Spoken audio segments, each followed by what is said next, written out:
नाही, आम्ही प्रयत्न करतोय. काही ज्यांनी पक्षानं उमेदवारी दिली नाही म्हणून काही लोकांनी नाराजी व्यक्त केली आणि अपक्ष म्हणून उमेदवारी अर्ज दाखल केले, त्या प्रत्येकाला समजवण्याचा प्रयत्न करतोय. परंतु शेवटी शिवसेनेमध्ये शिस्त आहे.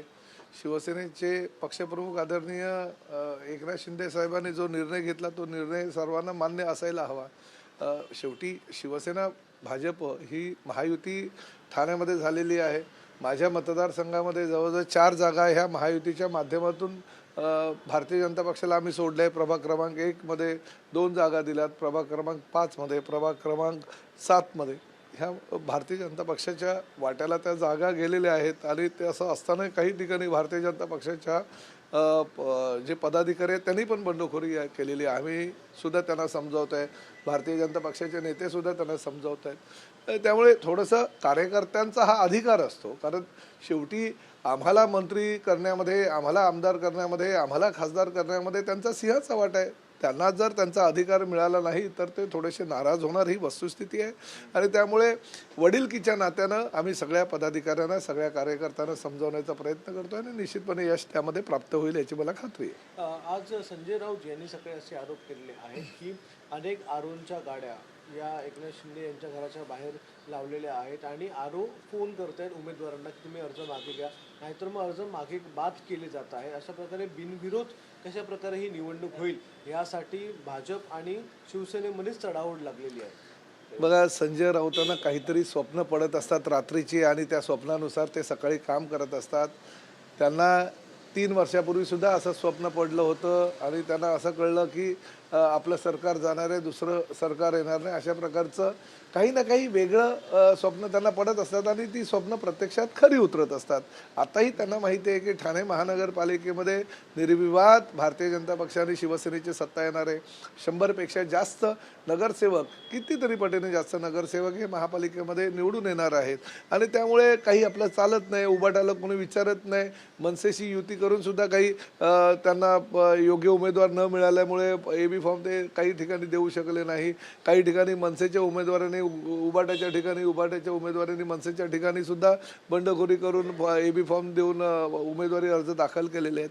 असे प्रकार घडत असताना त्यांना मात्र काहीतरी नवीन वेगळं काहीतरी दाखवण्याचा प्रयत्न करायचा किंवा बोलण्याचा प्रयत्न करायचा, म्हणून ते जर अशा पद्धतीनं काहीतरी बोलत असतील तर त्यांच्या त्या बोलण्याला किती महत्त्व द्यायचं हे आम्ही अजून ठरवलेलं नाही आणि आम्ही काही महत्त्व त्यांना देत नाही आहे. कल्याण डोंबिवली असेल या ठाणा असेल आणि ठिकाणी धमकवलं जातं असं देखील संजय अहो, संजय राऊतच सगळ्यांना धमकवतात. सकाळी सकाळी उठले की ह्याला धमकव, त्याला धमकव, मीडियावाल्यांना धमकाव, हिंदी मीडियावाल्यांना धमकाव, मराठी मीडियावाल्यांना धमकाव, हेच करत असतात. आणि त्यांच्या ह्या धमकावण्यामुळे राज्यामध्ये उबाटाचा सुपडा साफ झालेला आहे. आता मनसेचा सुपडा साफ करण्याची सुपारी त्यांनी घेतलेली आहे. दुसरीकडे काल मीरा भाईंदरमध्ये कारवाई करण्यात आलेली आहे. पंजाबचे पोलीस आलेले होते, त्यांनी कारवाई केलेली काल. या कारवाईबद्दल हो, ही वस्तुस्थिती आहे. मीरा भाईंदर शहरामध्ये भारतीय युवा मोर्चाचा तो त्या मंडल अध्यक्ष आणि नरेंद्र मेहता यांचे बंधू विनोद मेहता यांच्या अतिशय जवळचे सहकारी आणि नरेंद्र मेहताचा अतिशय जवळचा कार्यकर्ता असलेल्या शेरू ठाकूर यांना काल पोलिसांनी पकडलेली आहे.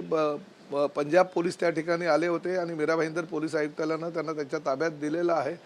फार मोठा त्यांनी गुन्हा केलेला आहे की 8 कोटी रुपयाची अफरातफर करून एका पोलीस अधिकाऱ्याच्या खात्यामधून ते पैसे स्वतःच्या खात्यात वळवलेले आहे आणि त्या पद्धतीची सगळी माहिती मिळाली. आता फक्त मला हेच बघायचं आहे की ह्यामध्ये अजून कोण कोण आहेत. म्हणजे शेरू ठाकूर एकटा आहेत की त्यामध्ये अजून आमचे मीरा भाईंदर शहरातील काही नेते सहभागी आहेत का? कारण अशा प्रकरणांमध्ये मोठ्या काही नेत्यांचा सहभाग असल्याशिवाय खालचे काही पदाधिकारी असं काही करणार नाहीत. त्यामुळे याची चौकशी निष्पक्षपातीपणे पोलिसांनी करावी, पंजाब पोलिसांनी करावी आणि मीरा भाईंदर महापालिकेच्या हद्दीतील पोलिसांनी सुद्धा करणं गरजेचं आहे. नरेंद्र मेहतावरती या संदर्भात ठपका ठेवला जाऊ शकतो, भाजपकडनं काय वाटतं? नाही, आता नरेंद्र मेहतांना अशा ह्या ठपक्याचा वगैरे काही फरक पडत नाही, कारण त्यांच्यावर आधीच ऑलरेडी 25 ते 27 गुन्हे दाखल आहेत. त्यामुळे असे गुन्हेगार आणि हे त्यांच्या सान्निध्यामध्ये असतातच. परंतु शेवटी ठीक आहे, आता लोकशाही आहे. लोकशाहीमध्ये न्यायालयाच्या माध्यमातून जामीन घेऊन अनेक लोक बाहेर पडलेले आहेत, त्यामध्ये तेही एक आहेत. नाही, बिलकुल देणार नाही. कारण शेवटी आम्ही महायुतीचे घटक पक्ष आहोत. केंद्रामध्ये नरेंद्र मोदी यांच्या विचारावर चालणाऱ्या सत्तेमध्ये आम्ही सहभागी आहोत. भारतीय जनता पक्ष चे मुख्यमंत्री असलेले देवेंद्र फडणवीस यांच्या मंत्रिमंडळात मी तर मंत्री आहे, त्यामुळे असले काही प्रकार भारतीय जनता पक्षाचे नेते म्हणून देवेंद्रजी आणि केंद्रातलं भारतीय जनता पक्षाचं सरकार हे बिलकुल खपवून घेतलं जाणार नाही. राहुलचं म्हणणं आहे की मोहन भागवत हे मराठी आहे, ते मराठीमध्ये का बोलत नाही, ते हिंदीमध्ये का संवाद साधतात? बघा, हा प्रत्येकाचा मान सन्मान ठेवण्याचा प्रयत्न असतो. संजय राऊत सुद्धा आता अयोध्येला गेल्यानंतर काय मराठीत बोलतात काय? हो, अयोध्येला हिंदीमध्येच बोलतात. त्यांच्याकडे उत्तर भारतीय पदाधिकारी कार्यकर्ते आल्यानंतर ते मराठीतच बोलायचे. आता हिंदी सामन्याचे सुद्धा त्याच ठिकाणी हिंदी सामन्यामध्ये जात असताना ते काय मराठीत हिंदी सामन्याचं संपादकीय किंवा काही चर्चा होत असताना त्यांच्याशी हिंदीतच बोलतात, मराठीत बोलत नाही. त्यांनी सांगावं की नाही, हिंदी सामन्यामध्ये काम करणाऱ्या सगळ्या कर्मचाऱ्यांबरोबर, सगळ्या पत्रकारांबरोबर मी सुद्धा मराठीत बोलेल. तर मी म्हणेल, तुम्ही उगाच दुसऱ्यावर ठपका ठेवायचा की मोहन भागवत हिंदीत का बोलतात. मग तुम्ही हिंदीत बोलला ते चाललं आणि ते हिंदीत बोलला ते चालत नाही, असं योग्य आहे का? 4 तारखेला दोघे ठाकरे बंधू पुन्हा एकदा समोर येणार आहे. प्रकाशनसाठी ज्या पद्धतीने निवडणुकीमध्ये कशी रणनीती आखली नाही, ठीक आहे, शिवसेना भवन येते येणार आणि चांगलं आहे. काही असं शिवसेना भवन असं नाव चांगलं आहे, शुभेच्छा आहे त्यांनी एकत्र, खरं तर कुटुंबानं एकत्र यावं ही प्रताप सरनाईकच्या आधीपासूनची इच्छा होती. पवार कुटुंब बघा कसं एकत्र आलं पुण्यामध्ये, पिंपरी चिंचवडमध्ये. ठाकरे कुटुंब कसं आलं मुंबईमध्ये. यायला हवं. कुटुंब शेवटी एकत्र येणं ही काळाची गरज आहे आणि ते एकत्र जर येत असतील तर आमच्या त्यांना शुभेच्छा आहेत. परंतु शेवटी कुटुंब किती एकत्र आलं मुंबईसाठी तरी सर्वसामान्य जनता मात्र महायुतीच्या बाजूने आहे. शिवसेना भाजपचेच जास्तीत जास्त नगरसेवक निवडून येईल. मुंबईचा मराठी महापौर हा शिवसेना भाजप भारतीय जनता पक्षाचा होणार. मुंबईचा महापौर मराठी असेल? मी काय सांगितलं की महायुतीचा महापौर हा मराठी असेल ही शिवसेनेची भूमिका आहे. तुमच्याकडे मीरा भाईंदरची जबाबदारी होती. मीरा भाईंदरमध्ये तुम्ही वेगवेगळे लढतात, भाजप आणि शिवसेना.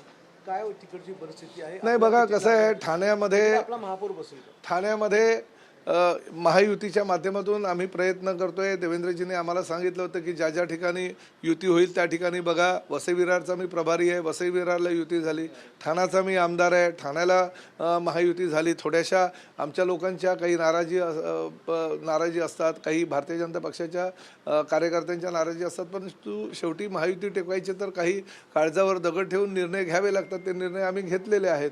परंतु महायुती ही ठाण्यामध्ये अखंड राहिली, तशीच महायुती मीरा भाईंदरमध्ये व्हावी म्हणून त्यावेळी आम्ही मीरा भाईंदरचे स्थानिक आमदार यांना विचारणा केली होती. त्यांच्या कार्यालयामध्ये मी जाऊन बसलो. प्रदेशाध्यक्षांनी सांगितल्यामुळे मी कार्यालयात बसल्यानंतर ते जवळजवळ 50 मिनिटांनी उशिरा आले. परंतु मी त्यांना एकच सांगितलं की शेवटी काही अपमान आम्ही सुद्धा कार्यकर्त्यांच्यासाठी सहन करत असतो. परंतु तुम्ही जशी ठाण्याला महायुती झाली शिवसेना भाजपची, तशीच महायुती मीरा भाईंदरला व्हावी ठाण्याच्या धर्तीप्रमाणे. कारण ठाण्याला आम्ही मोठे भाऊ आहोत, तुम्ही लहान भाऊ आहोत. आम्ही 40 जागा तुम्हाला ठाण्याला दिलेल्या आहेत. तशाच पद्धतीनं 22 नगरसेवक आमचे मीरा भाईंदरला निवडून आलेले आहेत. तर तुम्ही महायुतीच्या माध्यमातून आम्हाला 36 जागा द्या हा माझा प्रस्ताव होता. परंतु तो प्रस्ताव त्यांनी ठोकारला आणि फक्त 13 जागा ज्या आहेत, म्हणजे 22 निवडून आले पण जागा द्यायला 13 होते आणि महायुतीच्या अंतिम क्षणापर्यंत त्यांनी काही आम्हाला रिस्पॉन्सच दिला नाही. त्यामुळे आम्ही आमचे 81 उमेदवार घेऊन आता रणांगणात उतरलेलो आहोत. आकडता हात घेतलाय का कुठेतरी मेहता साहेब? आकडता हात घेतलाय ठाण्यामध्ये जवळ शकतो का तिकडे का? नाही, आता शेवटी घमेंडी, अहंकार अशा काही ज्या व्याख्या असतात त्या त्यांना सगळ्या लागू होतात आणि अहंकार त्यांचा 2019ला मीरा भाईंदरच्या जनतेनं उतरवला होता. त्यांचा घमेंडीपणा कसा आहे आणि जनता ते सहन करत नाही हे त्यांना 2019ला दाखवून दिलं होतं. आणि 2024मध्ये आमच्या शिवसेनेने केलेल्या आणि भारतीय जनता पक्षाच्या कार्यकर्त्यांनी केलेल्या मेहनतीमुळे ते परत निवडून आले. परंतु जो घमेंडीपणा होता, जो अहमपणा होता, तो आता परत त्यांच्यामध्ये आलेला असल्याकारणानं परत एकदा 2026 15 जानेवारीला त्यांचा घमेंडीपणा मीरा भाईंदरची जनता उतरवल्याशिवाय राहणार नाही. मीरा भाईंदरचा महापौर मराठी असेल का? मग 100% आम्ही फक्त MMR मुंबईसह पूर्ण महाराष्ट्रामध्ये मराठी महापौर व्हावा ही शिवसेनेची भूमिका आहे आणि शिवसेनेची भूमिकेचं आमच्या सगळ्या लोकांनी स्वागतही केलं. प्रकाश सुर्वे नाराज आहे ज्या पद्धतीने त्यांच्या मुलाचा अर्ज मागे घेतल्यानंतर कुठेतरी ते बैठकामध्ये उपस्थित नाही, मला कल्पना नाही. बंड थंड नाही, तसं काही नाही. होईल आता 3 वाजेपर्यंत वेळ, अजून काहीतरी चांगले निर्णय होतील.